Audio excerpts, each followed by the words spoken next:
요한복음 14장 16절부터 17절 말씀 되겠습니다. 요한복음 14장 16절 17절.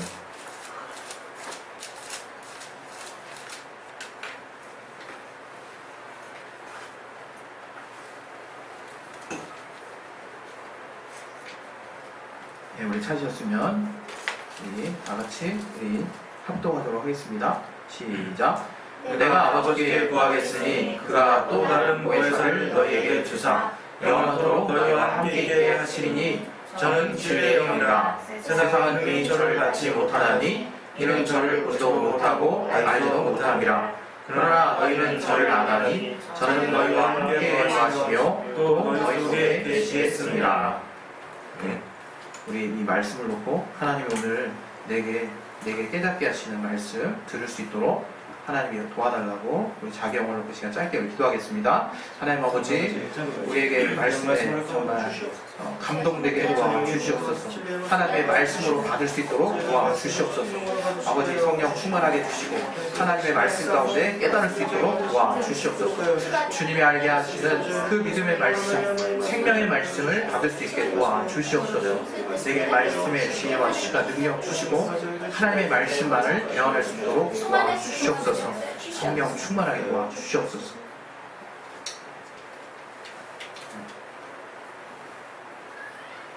우리 하나님은 참되고 의로우신 하나님이십니다. 하나님이 공평하시고 또 공의로우시고 참되시지 않았다면 아마 우리가 이 세상에서 이렇게 삶을 유지할 수 없었을 거예요. 하나님이 참이신 분이기 때문에 또 하나님이 옳으신 분이기 때문에 그 옳음을 따라 지어진 이 세상 안에서 우리가 아무런 불편함 없이 우리의 삶을, 정해진 삶을 살 수 있다는 것을 생각하는 사람은 많지 않을 거예요. 그러나 하나님이 참되시기 때문에 그분이 옳으시기 때문에 의로우시기 때문에 그러한 주님의 공평과 공의와 또 의를 기반으로 세워진 그 보좌로 우리를 보고 계시고 또 더불어서 주님의 진실함과 주님의 사랑이 또 그분을 앞서서 우리 앞에 행하시기 때문에 우리가 정말 살 수 있게 된다는 것을 깨닫기는 쉽지 않은 것 같아요. 이렇게 하나님, 우리가 신앙생활을 하게 되면서 하나님이 정말 옳기 때문에 우리가 삶을 살 수 있게 되는 거구나 라고 정말 깨닫게 되는 것부터 시작해서 그 하나님의 의가 어디에 있는지를 알게 되는 것이 이제 신앙이죠. 그 하나님의 의는 바로 예수 그리스도, 아들 예수 그리스도, 오직 하나님의 옳다라고 인정하시고 전폭적으로 지지하시는 그 하나님의 의, 하나님의 옳음은 아들 예수 그리스도라고 하는 거예요. 아들 예수 그리스도. 그 아들 예수 그리스도께서도 더불어서 그 하나님의 의이신 아들 예수 그리스도도 아버지 앞에 자신을 온전하게 내어드리시고 그 아버지의 뜻 앞에서만 전폭적으로 또 정말 순종하시고 그 뜻만을 지지하심으로 그 아버지의 뜻을 따라 십자가에 돌아가시고 또 부활하셨어요. 그리고 하나님의 의와 영광의 이름인 예수 이름을 저가 소유하심으로 그 하나님의 의를 우리 만방에 선포하고 깨닫게 하셨죠. 우리 신앙생활이 예수께서 보여주셨던 모습대로 우리 하나님은 항상 옳으십니다. 다시 말하면 진리는 언제나 항상 어떠한 상황이든지 우리가 옳다라고 전심으로 믿고 따르는 것이 신앙생활이에요. 우리가 이 세상을 성경 안에서 뭐라고 정해 내리는지를 알면서도 순간순간 이렇게 속죠. 이 세상을 성경은 뭐라고 얘기하냐면 이 마귀가 불법적으로 지배하는 세상이라고 얘기하고 있어요. 그래서 거짓이 판치고 또 사망의 세력을 잡은 자가 여전히 활동하고 있는 거. 그래서 요한복음 8장 44절에는 처음부터 살인한 자 마귀가 있는 곳이 바로 이곳이고 저는 거짓의 압이라고 이렇게 표현하고 있어요. 에베소서에도 이 우리가 살고 있는 이 공중에 권세를 잡은 자가 마귀라고 얘기를 하고 있죠. 이런 얘기를 우리가 듣고 우리가 신앙생활을 막 유지하려고 하지만 잘 우리가 끝까지 그 말씀의 끝까지 우리가 인정해야 되는 부분을 자꾸 놓쳐요. 왜 놓치냐면 우리가 살면서 느껴지지 않거든요. 우리의 육신은 영혼의 요소, 성령으로 말미암는 감동이 없이는, 영감이 없이는 하나님의 말씀이 믿어지지 않거든요. 사실 받아들여지지도 않거니와 깨달아지지도 않아요. 느껴지지도 않죠. 그래서 이 세상이 마귀가 지배한다라고 하는 것을 우리가 어려움을 닥치고 난 다음에 또 정말 실컷 아주 원 없이 방해를 당해보고 난 다음에 그때 깨닫죠. 아, 정말 내 뜻대로 되지 않는 것뿐만 아니라 내 뜻대로 된다 해도 뭔가 정말 옳지 않은 것이 있구나, 이걸 깨닫습니다. 그런데 우리가 여전히 이 땅을 사는 동안에 이 땅에도 뭔가 의미 있고 가치 있고 선한 것이 있다라고 믿고 싶은 마음이 우리들의 마음속에 있거든요. 사실 저는 이제 재수를 해서 이제 91학번인데 90년대 학번 선배분들 이렇게 보면요, 8대 학번 선배들 보면 참 정말 누가 뭐라고 딱히 하지 않아도 그 당시 이제 표현으로 말하면 운동권이었어요. 운동권이 우리가 흔히 얘기하는 스포츠를 얘기하는 게 아니잖아요. 정말 운동하시는, 우리 이제 또 무슨 운동 하죠, 우리도 배 그런 운동이 아니라 정말 이 나라가 잘못된 것을, 이 정의롭지 못한 이 세상을 향한 울분이 있었어요. 울분. 그리고 답답함이 있었고요.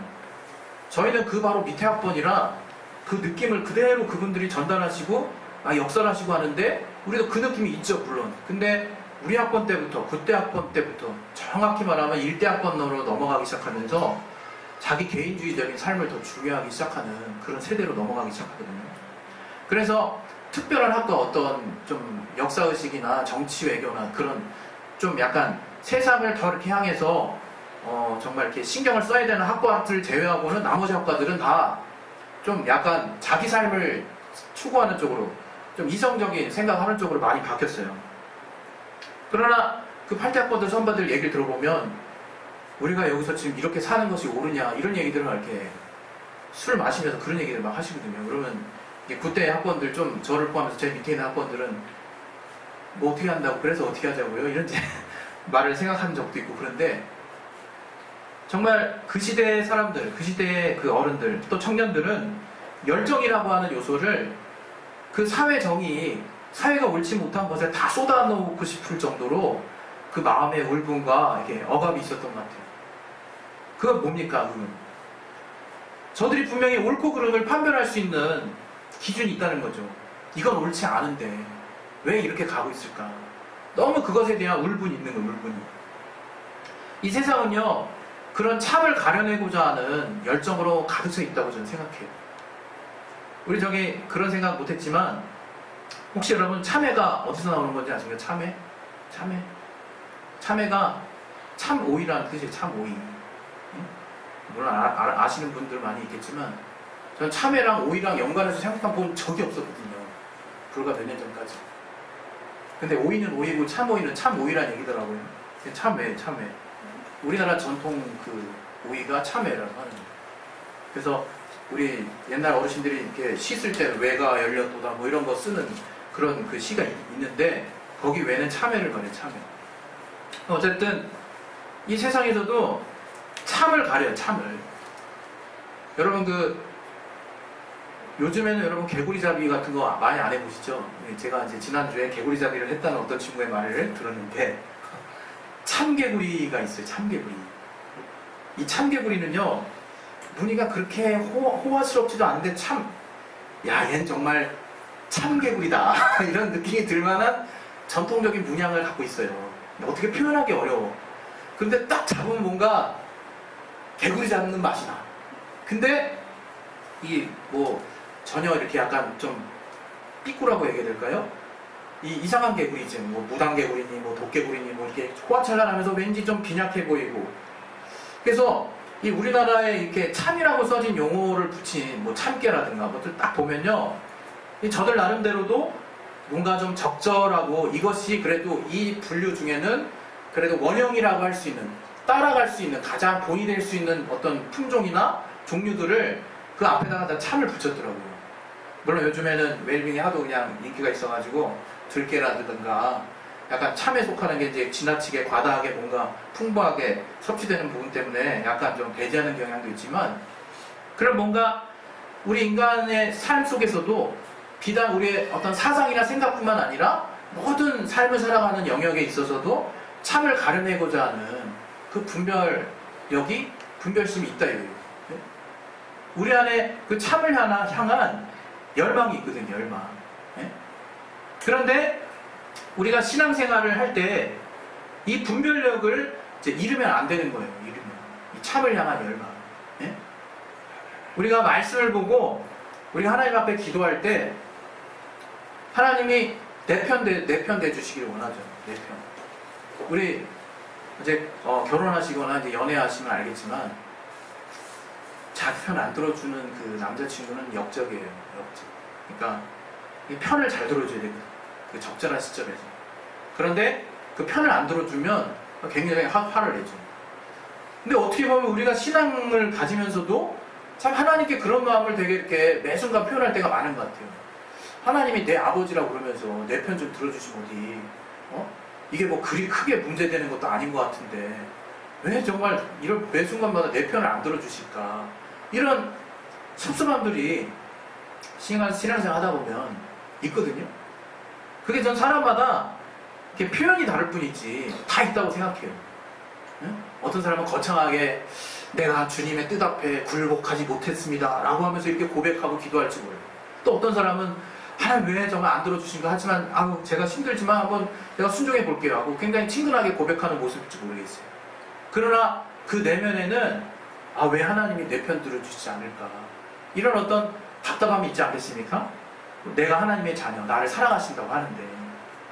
그런데 우리가 그 가운데서도 놓치지 말아야 되는 것은 우리의 생각과 하나님의 생각은 다르다는 거예요. 우리의 생각과.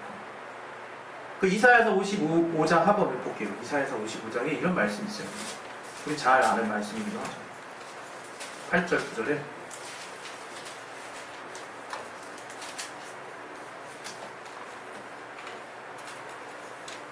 찾았으면 같이 한번 읽겠습니다. 시작. 여호와의 말씀에 내 생각은 너희 생각과 다르며 내 길은 너희 길과 달라서 하늘이 땅보다 높음 같이 내 길은 너희 길보다 높으며 내 생각은 너희 생각보다 높으니라. 이 말씀을 여러분 받으시고 역시 하나님이 옳구나 이렇게 깨달으실지, 아니면 내 생각보다 일단 하나님 생각은 높구나 이렇게 생각하실지 어떻게 받아들일지 모르겠어요. 근데 이 말씀은 사실은 내 생각과 하나님의 생각이 다르다는 데 포인트가 있는 거거든요.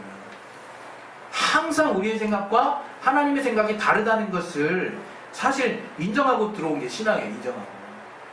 그래서 침례받는다는 것은 이제 내 생각을 내려놓고 하나님의 말씀대로 산다고 고백하고 들어오는 거거든요. 근데 우리가 기도의 현장 앞에서 하나님이 내 편 주시기를 그렇게 바란다. 더불어서 성령이 내 안에 임하시면 우리는 그 성령이 내 안에서 정말 나를 위로해 주시기를 바란다. 나를 위로해 주시기를. 성령이 우리를 위로하시는 분입니까? 예, 우리를 위로하시는 분이세요. 그러나 분명한 전제가 있대요. 분명한 전제. 그 전제는 바로 진리의 영이라고 하는 거예요. 성령은 진리의 영. 우리가 보혜사를 얘기할 때 우리는 보혜사가 뭔지, 예수의 보혜사가 누군지, 또 나의 보혜사가 누군지 그렇게 배우고 알고 믿고 있어요. 그러나 우리의 기도의 현실은, 우리의 신앙의 현실은 그렇지 못하다 이거예요. 여전히 이 땅에서 옳은 가치가 있다라고 믿고 싶은 거예요. 알고 싶은 거. 그래서 주님, 내가 아무리 신앙대로 성경대로 산다고 해도 이 땅에 법칙이라는 게 있는 거 아닙니까? 내가 이 땅의 법칙을 내가 무시했다가는 나는 이 땅에서 소외되거나 나는 미친놈 취급 받는 거라고요. 하나님, 정말 내가 하는 말이 옳지 않습니까? 라고 주장하고 있다 이거예요. 신앙 가운데 늘 그렇게 주장하고 있다. 그러나 주님은 아이러니하게도 죽지 않았다고 얘기하는 거예요. 썩은 냄새 나는 나사로가. 그래서 그 돌 안에 들어가거든요. 그걸 나오라고 얘기하시거든요. 그때 칭칭감은 그 미라된 모습으로 나오잖아요. 그게 바로 우리가 따르는 진리거든요. 진리. 이 세상에도 소용없는 법이 아니라, 이 세상은 잠깐 초월하고 전하나갈 때 필요한 법이 아니라, 이 땅의 법칙은 이 땅의 법칙을 열심히 여러분 살지만 영광 관련해서는 이렇게 따르라고 하는 법이 아니라, 이 땅과 정말 이전 세상과 앞으로의 세상, 모든 세상에 절대적으로 참인 말씀이 진리라, 이게 진리. 그 진리를 내가 지금 믿고 있냐, 그게 중요한 거예요. 그게. 예? 아무리 여러분이요 정말 진리 되시는 주님의 말씀과 세상의 교훈이 똑같은 모양을 취하고 있다 할지라도요, 진리는 다른 거예요. 진리는 다른 거예요. 여러분, 제가 다이아몬드가 어떻게 만들어지는지를 이렇게 확인해 봤어요. 그랬더니 그게 34,000 기압의 압력에다가 1100도의 온도가 균일하게 제공이 되었을 때 그게 다이아몬드가 된대요. 근데 천연 다이아몬드랑 차이가 뭐냐? 천연 다이아몬드는 자연 상황에서 그러한 조건이 갖춰질 뿐만 아니라 약 2-30억 년의 시간이 또 필요하다는 거예요. 그 시간 안에서 흑연이 그런 다이아몬드가 된다는 거예요. 그 천연 다이아몬드와 그 인공 다이아몬드는 비슷하고 굉장히 유사하지만 구별할 수 있대요. 구별할 수 있대요. 그 차이를 확인할 수 있대요. 여러분, 우리가 정말 주님의 말씀을 왜 지키지 못하는 겁니까? 우리가 왜 정말 주의 말씀을 내가 따르지 못하는 걸까? 그것은 많은 이유를 여러분 안에서 찾을 수 있겠지만, 여러분 나름대로 깨닫고 있는 감동이 있겠지만, 저는 이 시간 여러분에게 이 말씀 하나 꼭 드리고 싶어요. 그것은 여전히 진리보다 앞서는 내 생각과 의견과 내가 더 이상 굴복할 수 없는 생각이 있다는 것을 인정해야 될 필요가 있다는 얘기를 하고 싶어요. 정말 이게 난 그렇게 믿는다. 그러나 정말 그 결과가 그렇지 않지 않았냐. 이렇게 정말 누군가가 혹시 우리에게 또는 하나님께 말씀하고 싶으시다면 전 그분께 또 이렇게 말씀드리고 싶어요. 그걸 정말 주님 만나는 날까지 정말 주장할 수 있겠냐. 그럼 아마 난 그렇게는 못한다 얘기할 거예요. 그게 바로 하나님과 우리가 다르다는 거예요. 우리가 인간이기 때문에 그렇게 할 수 없지 않냐. 그래서 성령이 우리에게 위로자가 되신다는 거예요. 그래서 성령의 도우심을 받으라는 거예요. 그래서 내가 어떤 상황이 돼도 이 상황 정말 해석해내지 말고 스스로 성령께 더 집중해서 그분의 생각을 충분히 들을 수 있는 상태까지 나를 만들어 보라는 거예요. 왜? 우리 인간은 하나님과 달라요. 그 한계는 명확히 정해져 있는 거예요. 인간이 가고자 하는 생각은 죄를 향해 가는 거예요. 우리의 지금의 신앙을 한번 돌아봤으면 좋겠어요. 내가 지금 내 신앙의 현주소가 어디까지냐. 난 아직도 내가 죄인이었다가 예수로 말미암아 의인된 그 신분을 인정하지 않고 있나. 그걸 인정하지 않으면 우리가 지금 크리스찬이겠습니까? 다 인정하겠죠. 그러나 삶에서는 그러한 내가 죄인이기 때문에 나로서 나오는 것들이 하나도 선한 게 없다라고 하는 거기서 파생되는 말씀을 내가 더불어서 인정하고 있냐. 인정하고 있냐, 우리가. 아마 못할 것 같아요. 내가 어느 정도까지는 하나님 뜻대로 하는 이런 모습을 하나님이 이것을 귀하게 여기시지 않나라고 생각할 수도 있겠어요. 그러나 하나님의 말씀은 성령으로 하지 않는 그 어떤 것도 선하지 않다고, 의롭지 않다고 말씀하고 있어요. 우리 로마서 3장, 우리 이거 옛날에 그 죄 파트 나가서 영어들한테 가르칠 때 항상 쓰는 그 주요 구절 중에 있잖아요. 로마서 3장 우리 10절 한번 보겠습니다. 로마서 3장 10절 11절.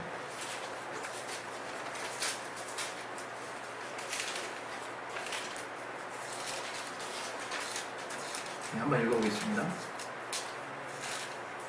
로마서 3장 10절부터 12절까지 시작.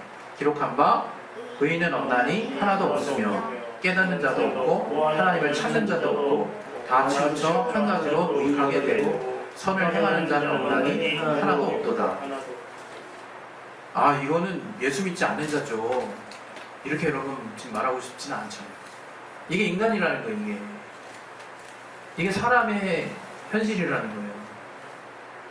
물론 지금의 우리의 신분은 엄청나게 감당할 수 없게 바뀌었습니다. 우리가 주님의 성령을 힘입는 존재가 됐죠. 하나님의 능력으로 사는 자가 됐죠. 그러나 우리가 이렇게 신앙생활하는데 자꾸 혼선이 오고 어려움이 닥쳐오는 이유는 이제 하나님의 말씀으로 진리를 따라 살려고 하는 확정된 마음을 내가 어느 순간 자꾸 내려놓기 때문에 힘들어진다라고 오늘 여러분에게 드리는 말씀 중에 그 이유 중에 하나를 말씀드리고 싶어요. 우리는 우리 안에서 선한 것을 찾으려고 하시면 안 된다는 거예요. 그래서 성령께서도 우리가 살기 위해서 진리를 붙잡으라는 거예요. 진리를.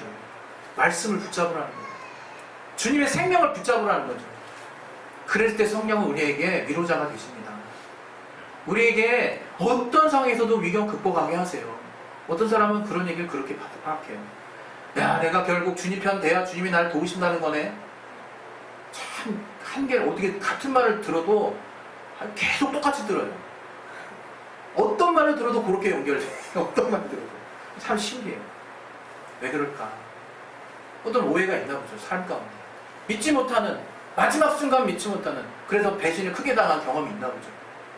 그 사람의 삶을 우리가 마음대로 평가할 수는 없겠지만 하나님의 말씀은 제대로 믿어야 될 거 아닙니까? 그 하나님의 말씀이 무엇이냐? 우리를 살리는 말씀을 주신다는 거예요. 그 진리는 언제나 참된다는 거는 우리가 그 참에 속하는 순간 우리도 참이 된다는 거예요. 우리도 영원히 의롭게 산다는 거예요. 우리도 영원히 승리한다는 것이고 영원히 거짓되지 않은 삶, 영원히 사망이 없는 삶 가운데 우리가 거할 수 있다는 거예요. 그걸 전제로 얘기하는 거예요. 그걸 전제로. 그 안에 속한다는 거예요. 그리고 나서 그 안에 속한 자에게 하나님이 주시는 평안, 주님이 주시는 정말 신령한 역사들이 우리와 함께 따라온다. 저는 정말 우리 스스로가 이 땅에서 내가 어떤 존재인지를 확실하게 좀 인정을 했으면 좋겠어요. 우리 하나만 더 붙으면 요한일서 2장 15절. 요한일서 2장 15절.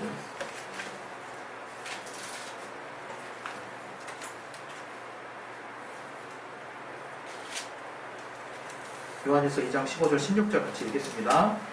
네, 찾으셨으면 내가 협동할게요. 네, 시작. 이 세상이나 세상에 있는 것들을 사랑치 말라. 누구든지 세상을 사랑하면 아버지의 사랑이 그 속에 있지 아니하니.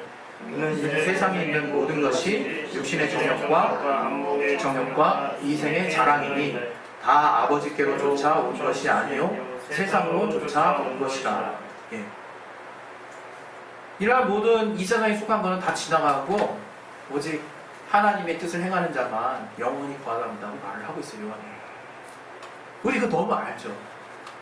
그러나 여전히 세상에서 붙들고 있는 그 가치 때문에 내 삶이 계속 흔들린다는 것을 이제는 우리가 인정해야 될 때가 정말 온 것 같아요. 저 스스로도 많이 그랬지만 우리가 진리를 더 분명하게 붙잡아야 합니다. 성령은 진리의 영이세요. 성령은 예수의 보혜사예요. 예수를 수호하시는 분이고 예수를 전적으로 정말 지지하시는 분이세요. 거기에는 뭐 털끝만큼도 어떤 변개되는 게 없는 거예요. 우리가 그 주님의 생명 안에 거했을 때 하나님이 우리와 함께 하시고 성령께서 정말 우리 안에서 정말 우리의 위경을 정말 도우시고 역사하시는 거예요. 우리가 하나님의 동역자가 됐으면 좋겠어요. 하나님의 동역자. 우리가 하나님의 도우심을 받는 자에서 그건 당연한 거고 그 도우심을 어떤 목적에서 받느냐? 하나님이 기뻐하시는 일을 정말 그 예수의 일을 그 진리에 속하는 일을 함께 감당하는 자로서 정말 주님의 동역자로서 우리가 정말 그 진리의 영의 후원을 받았으면 좋겠어요. 우리가 예수를 같은 방향으로 바라보는 자가 돼서 주님의 힘을 정말 같이 얻을 수 있는 그런 자가 됐으면 좋겠어요. 정말 이런 부분들은 제가 완전하다고 해서 얘기하지 않는 건 너무나 잘 아실 것입니다. 우리가 이 시간에 또 이렇게 설교를 듣는 이유도 내 스스로가 진리 안에 더 정말 거해 있지 못한 현실들을 우리가 또 깨닫고 그러한 것을 통해서 주님 앞에 더 우리가 거하고자 하는 정말 우리의 몸부림이라고 생각해요. 이 주일은 다른 목적으로 온 것이 아니라 우리가 더 주님 닮기 위해서 주님과 더 하나 되기 위해서 머리 대신 주님의 뜻대로 가기 위해서 또 우리 지체 또한 지체 교제를 하는 이유도 정말 손과 발이 서로 온전하게 하나 됐다는 것을 서로 채워주고 정말 돌아보기 위함인 거죠. 그래서 이 성령께서 다른 것을 전하는 것이 아니라 오직 진리 대신 예수를 전폭적으로 후원하고자 하는 자에게 또 그의 방향을 맞춰서 그에게 속하여 정말 그 진리를 향해서 나아가려고 하는 자에게 후원하신다고 하는 것을 정말 우리의 심령이 깊숙이 받아들일 수 있는 그런 저와 여러분 되시길 예수 이름으로 축원드립니다. 이 시간에 하나님 앞에 정말 기도하실 때 이런 세상의 속담이 있어요. 가재는 개편이라고. 그게 이제 무슨 얘기인가 하면 다 아시겠지만 개가 옆으로 가면 개가 옆으로 가죠. 가재 딱 보니까 개는 뒤로 가네. 그러니까 앞으로 가는 건 아니라는 거예요. 가재는 개편이라는 거예요. 우리는 누구 편이 되어야 되겠습니까? 옛날에 이 하나만 더요. 솔로몬이 여인을 놓고 판결한 사례를 우리는 알고 있잖아요. 두 여인이 똑같이 3일차를 놓고 아이를 낳았는데 한 명 아이를 죽였죠. 그래가지고 남의 아이를 슬쩍 자기 아이로 이제 넣었어요. 이 엄마가 난리 났죠. 솔로몬 앞에 판결해달라고 나왔는데 솔로몬이 말도 안 되는 판결을 하잖아요. 그러니 이 아이를 반을 쪼개가지고 나눠가지라고. 그랬을 때 친엄마는 속이 불타는 것 같아서 이 아이를 저 엄마에게 주라고 그러거든요. 이 엄마가 저 불의한 엄마 편을 드는 이유가 뭐겠습니까? 아이의 생명을 위해서, 진실을 위해서, 참을 위해서 저가 정말 평생 아이를 못 볼 그런 위기에 처해 있어도 죽는 것보다는 낫기 때문에 저 아이한테 달라고 얘기를 해요. 우리가 진리의 편에 속한 자거든요. 진리의 영을 수호하는 자가 우리가 과연 매 순간 어려운 상황이 닥쳐올지라도 과연 누구 편을 들어야 되겠는지 정말 성령으로 늘 정말 깨어있으시고 진단받으셨으면 좋겠어요.